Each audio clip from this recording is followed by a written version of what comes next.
He was down to his last day. His time was up, unfortunately. I'm Aaron, and this is Bodie's story for GeoBeats. He had been found just out roaming the highway in Northern California, and he had been in a shelter for a couple of months, and nobody was able to claim him, and his time was up, unfortunately. A friend of mine, they took him home knowing that they weren't going to be able to keep him. About a month later, I met him, and there's just something about him. He had this big underbite, and one of his eyes is kind of crooked, and I just knew he was the one for me. He adjusted pretty quickly. He didn't like being alone. I got him a bed for every room in the house and just, started spoiling him immediately. I would describe his appearance as perfect. The very first couple of weeks I had him, I took him to this big dog park in town, and somebody asked me, they said, "What's wrong with his face?" And I said, "Nothing. What's wrong with your face?" These are the things that make us who we are, and you see what a sweetie he is. He likes to be near people. My mom has done the math on the grandkids, so she knows that the dog is it, and he gets very spoiled over there. I even got my mom for Christmas a stuffed reproduction of him. Looks like him with the crooked face and everything, and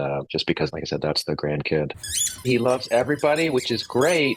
He saved the house just a couple months into having him. He had never barked, and I came home one day. I got a box that I put on the kitchen counter, and I was going to make some dinner. I went into my bedroom, and he came in and he barked at me, and I didn't know what that was about. He just looked at me, and he was kind of scared, and I couldn't figure it out.